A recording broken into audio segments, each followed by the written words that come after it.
do this presentation in a way that I would like to share my constructionism experience. Because I think it too, maybe you like it. I'm very happy that I am in this room for you. So I work in a construction school for 15 years. And sometimes it's hard when to think out of the box when you are actually in that constructionist environment all the time. So this is my hobby, very serious hobby. So the objective is to get me to do something different, so I can be exposed to interact with my own learning again. So I decided to join in this community without knowing how to do this. And I found an interesting stories of a real dancers that kind of like give me some ideas of probably my future projects, how to kind of like transform the phobia in learning into help them to recover from the problem in their learning. So, is there anyone here familiar with break dancing? Is there any boy, girl in this room at all? I got one move. One move, what is that? It's this one, where you go like from here to here. Alright, okay. Only one. Thank you. So this is a very good opportunity for us to learn what are they. They practice in the night. In Bangkok, you can see like a group of dancers dancing in the dark. Sometimes like in front of the building, and they have a big like speaker and they stick the whole night. Sometimes it looks scary for a lady to walk around. It's kind of scary, but when I actually get into that community, it's not that scary. And it turns out to be a very intense learning community. They dance and practice 5 to 6 hours a day, and some communities 7 days a week. And what I found is like some of them are kind of like students who are not successful in school, but how come they spend that much like energy, 6 hours a day, 7 days a week, like that, and they are the champion. They won the battle. And I have a story of a real dancer who can transfer this success in dancing and try to recover his academic failure in school. And I am very glad that I get to know him, and he gave me a time to do the interviews with him.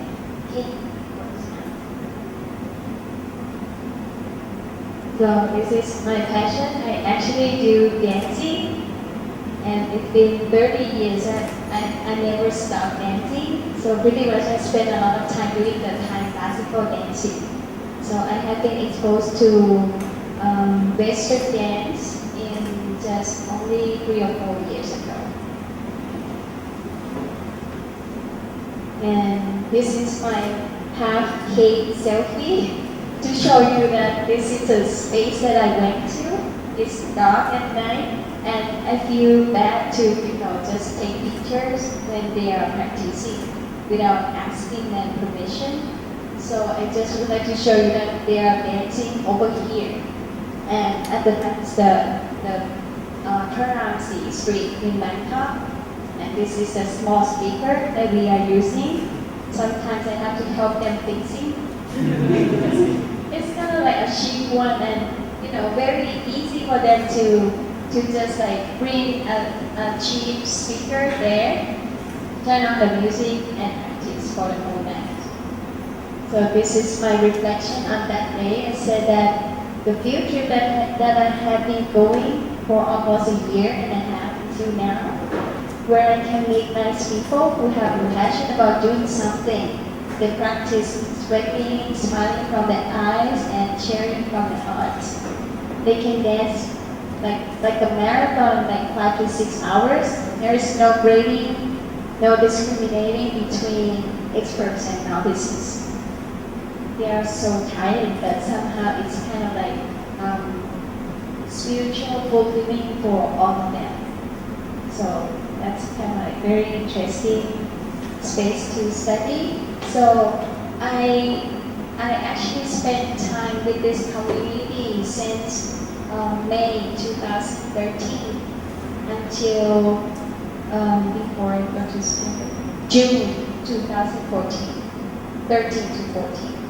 And then I did a few notes from the battles that I went to, and I did a few notes from the video clips of the practicing, and I interviewed one dancer who's the main story, and I had a couple of chats with the other dancers to give me more information about the dance.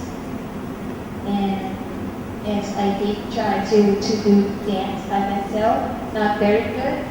And this is the picture when we have a New Year party together. Very easy. They said like only 50 baht gifts that you bring, and doing the New Year thing together. And in this community, there are international environments. That's a big surprise to me. I can show you. America, Switzerland, Spain, England. There's a Portuguese here, and the rest are Thai. And I know there are some Japanese dancers who came here just to practice in Thailand. So this is the environment that they are in. They are not just the Thai kids. Okay. So these are my two informants. My main informant is that his b-boy name is One Rock. Every b-boys and b-girls, they have their own name, which is not their real name, but they call each other that. So Samba is his name. His real name is On. I don't know what's the relation. And his name, One Rock, his real name is Nu. Okay, so I interviewed him about his story. Okay, so to get us to know what is break dancing, it kind of like in the dance, it's very fast, and there are many movements, but how they compete each other, you will need to understand the structure of the dance.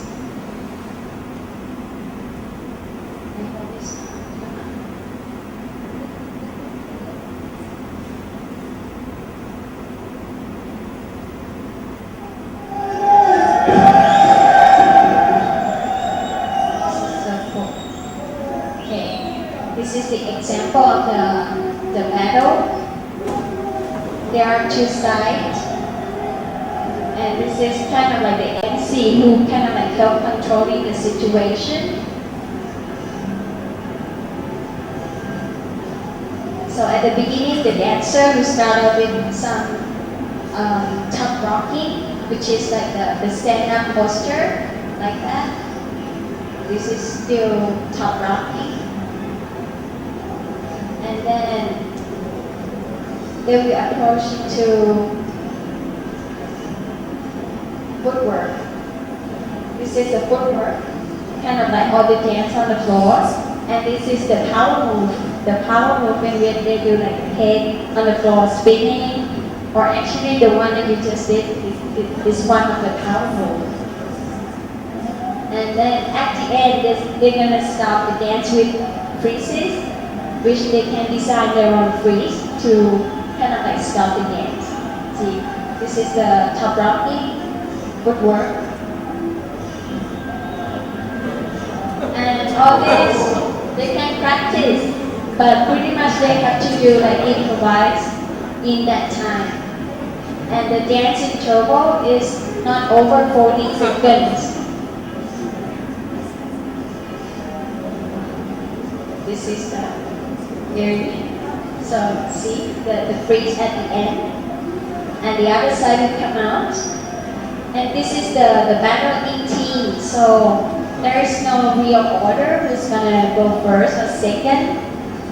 The rule, kind of like, it's not the rule, but the tradition is like, if you think you are doing that posture better than the other side, you go. And there are some kind of like teasing or almost like fighting interaction. That's also a part of the battle. You get the score by doing that. This is the power move. I can watch this forever. So you can practice and pretty much, but in that situation you need to be very responsive to the dance of the other side. So there are a lot of improvisation there. But you need a strong foundation, very good practice to get you to do that.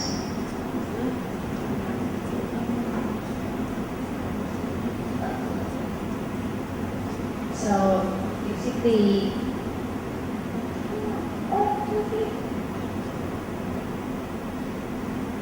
it's top rocking, footwork, out move, and freezing. And how the battle works, as I told you, the dance interval will be like only 30 to 40 seconds, not longer than this, and you will never know what songs is going to come out. So you need to be very responsive to the sound, because how well you respond to the music is also the score for you. And then there are both like solo battle or the group dance. And there is, I will show you the other kind of like battle we call 7 to smoke.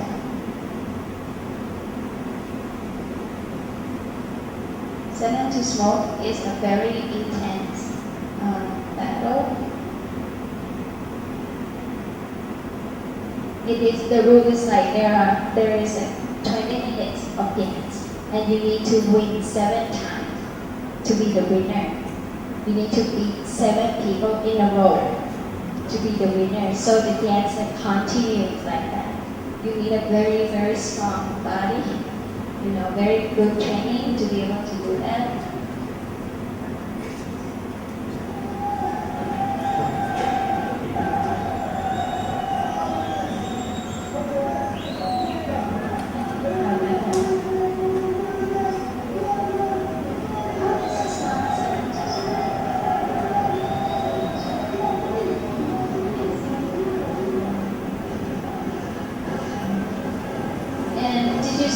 Judges.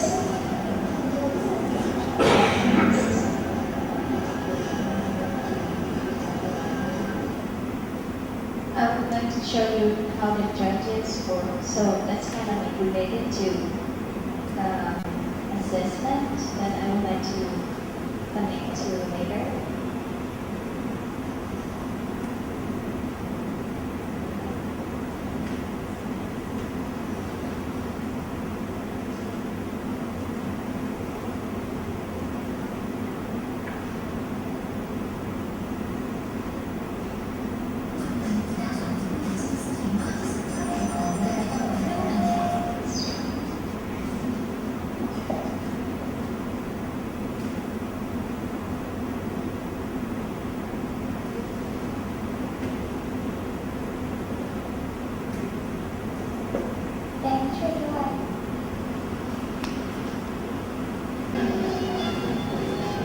So this is the battle.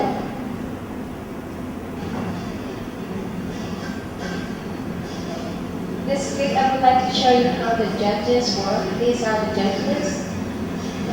And one side has just finished the dance.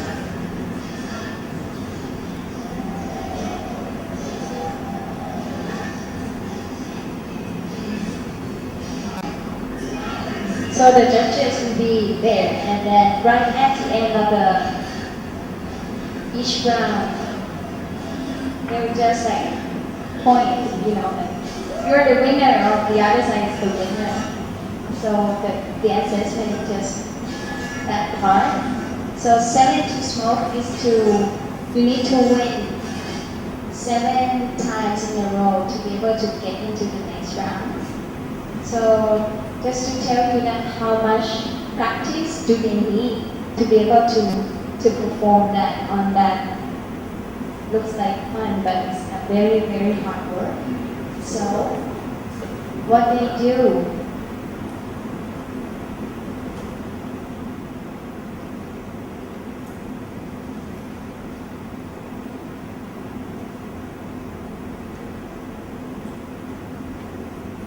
this is a rule for the judges. They look at the foundation, how well you perform in each position, each posture, and originality.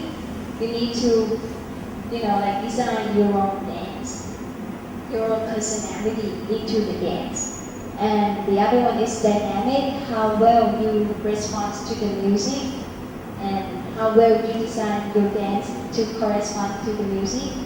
And execution is the precision of the beat, okay? And also the power move, how perfect you do the power move. And the last one is the battle, how well you respond to the other side of the dance. And so practice is crucial, how they did. They go to any space, this is in the market. This is like at the National Stadium. I took this picture by myself. So any available space with a smooth floor, they will just go there with a very, like inexpensive speaker. This is a group of the big girls in Thailand, and this is when we are fixing the speaker together.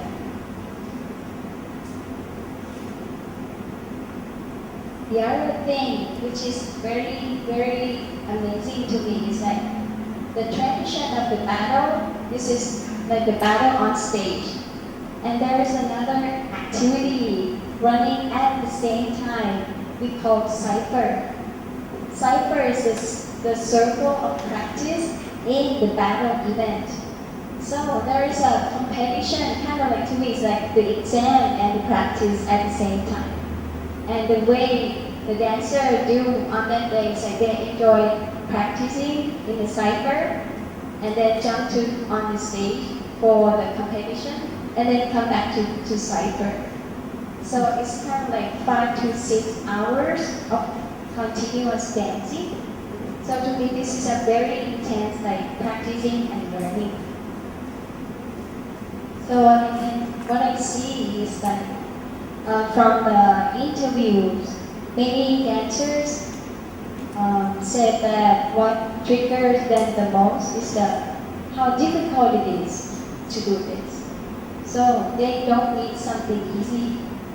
They need something it looks like impossible to trigger them. So this is, I really need to keep in mind when I work with a teenager. And that guides them to the practice. And there are many resources that they use because this is very informal learning. So they learn from each other, they learn from the media, from the YouTube stuff, and then they also do a lot of practicing by themselves. And in the battle, even in the competition, they still do practice. So that's why we getting better so much quicker in the cycle. And the other thing is a very supportive environment. If you understand the hands like wave like that, that's the showing appreciation to each other all the time. Whenever you think that posture is very, very good, you show that all the time. They have a lot of this to each other, which I don't actually see that a lot in the classroom. Okay, so this guy, I interviewed him. He won a solo battle in 2014, and his grade point in school increasing from 2.5 to 3.2.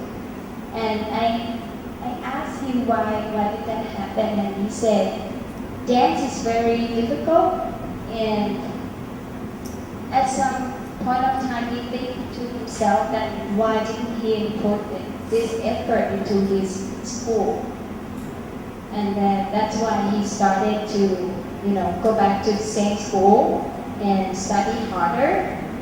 And especially in English class, he hated at the beginning. But now he's really like English class because like in the dance you need a lot of international dancers, and he kind of like find the motivation to go back and study. And this is the quote that he would like to tell to people. He said that you have only one life. You should take this chance to explore things you have never tried it before. Sometimes you may find something you really love to do, and it may change your life. Do it when you are still active and able to try things. I would love to bring him here today, but he's not available. How much time do you have? Oh, a few more minutes. Long minutes. So, this is my analysis. The trigger, most of them saying that it's so stunning for them for the first time to see someone put their head and spin, head on the floor and spin. That's the posture that trigger many dancers to start doing b-boy or b-girls. And then it's kind of like very personal, the challenge in a personal level, and very low barrier to entry. You don't need a fancy dress or anything to get into this community. You can just go there. Everyone is so friendly and open to help.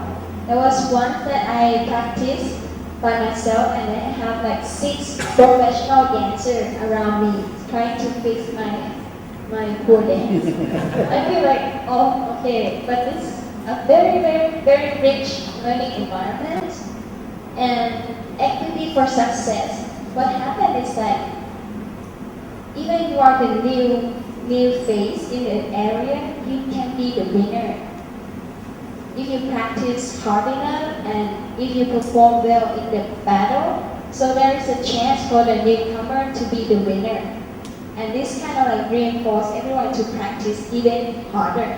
It's kind of like you have the hope.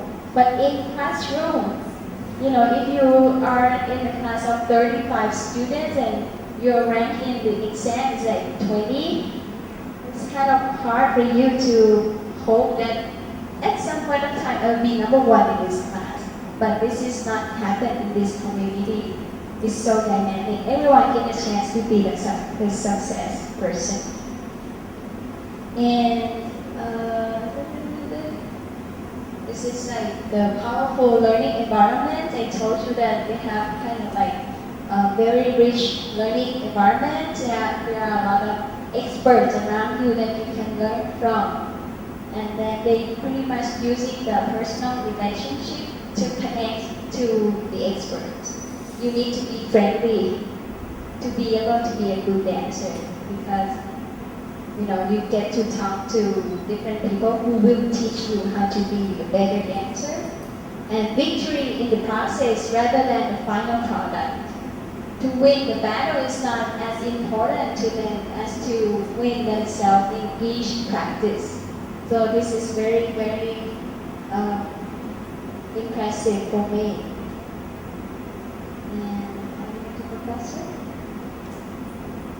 And all this kind of like leaded to deliberate practice, 6 hours a day, 7 days a week. And at least I found one case that can transfer back to their whole year, trying to fix that. So my suggestion to this community is the quality of the knowledge in the community, because since you are practicing and you are learning from so many different people, sometimes you get the wrong information. For example, I practiced like the 6-step thing for 6 months, and I get the technique from a guy, and then 6 months later, the Spanish dancer told me that it was wrong. That's why I never made any progress. And then he kind of like taught me to restart the whole thing. So to me, it's like the quality of the knowledge is one of the key success factor. So in classroom, if you need the students to help spreading the knowledge, this may be something to think about. And there are some transformation stories of many dancers in the community, which I think if they had a good the web blog or something that could help inspire the other dancers, that would be cool. And this is still in process. I really would love to understand all this interaction well enough to think about my interesting future project, how to make that happen in school. So these are some of my future ideas. Thank you. How do we do it like this? Come on, guys. Take it. Here we go, please. So in ethnographic research, you need to gain lots of trust in the one you're interviewing. And I think there's a huge barrier for you as a researcher, like bringing cameras and bringing like field notes and get into the community for the first time. Can you like tell us more about how you approach them and how you make them get the trust? That's the most difficult part. The first 3 months I don't think. Like none of them talk to me. I look so teacher. I was like, but the way I talk, the language that I use is so much different from them. So I have to be very, very patient. Just go there. I go to the practice space like 3 or 4 times a week. So my staff know where I go. After work, I go back home, change, and then I go out. Right? So starting from 7:30 until like almost like 11 on midnight. So I need to do like the rapid, get them to know like, oh, who is this lady speaking different language, and they talk to each other not in the same way that I talk to, they don't speak. They use the body language, and I was like, it takes about 3 or 4 months to start the first conversation. And once I can start the conversation, I kind of like have them for half an hour to talk to me about their stories, how they get started, and the whole thing that I collect. So it's a long time to build that thing. Let's have one more question before lunch. One more. Well, I'm sure you. Yes. So did you said you were very interested in the dancing. Did you feel like did you have to start demonstrating your interest? Did you have to start jumping into the cipher, into the battles before they really started to show you that trust? Or? So was it not just showing up, but was it also demonstrating your activity, your dancing? I have my own personal technique. But the very good opportunity is like I know one of them. And then he was one of our teacher. And then I know that okay, he practiced at night. So it's safe for me to, go there and be kind of like, started to be one of them later on. And at some point of time, I go there by myself. The first time I was so freaking out, and then they would talk to me. But everyone pretty much there is so friendly. The problem is that I was so scared to go talk to them first. So. I just want to ask, what have you learned for your own teaching activity from these break dancers? Have you learned something for your teaching? For my teaching? For your professional activity? Like sometimes I feel like curriculum brought me away from my students.